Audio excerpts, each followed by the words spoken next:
আসসালামু আলাইকুম রহমতুল্লাহি ওবারাকাতুহু। সুপ্রিয় মিজান মিডিয়ার দর্শক মণ্ডলী, আশা করি মহান আল্লাহর অশেষ রহমত ও দয়ায় আপনারা সবাই ভালো আছেন। প্রিয় বন্ধুরা, আমরা আজকে আলোচনা করব জাহান্নামী নারী কারা এবং তাদের শাস্তি কী এ বিষয় নিয়ে। তার মধ্যে নাম্বার 1 হচ্ছে সেই সব নারী জাহান্নামী যে নারী মাথার চুল খুলে বেপরদা হয়ে ঘর থেকে বের হয়।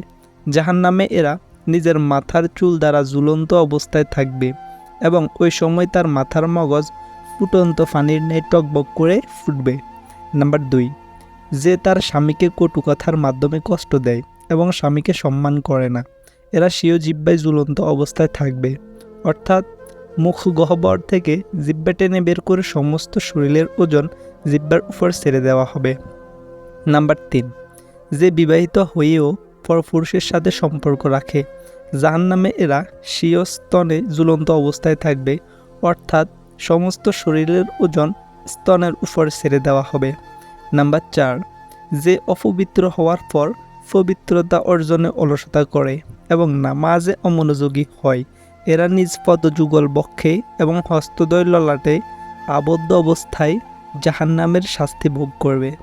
নাম্বার 5, যে মিথ্যা কথা বলে এবং গীবত করে। জাহান্নামে এদের চেহারা শুকুরের মতো ও শরীর গাদার মতো হবে, অসংখ্য সাপ বিচ্ছু দ্বারা বেষ্টিত থাকবে। নাউযুবিল্লাহ, আল্লাহ মাফ করুক।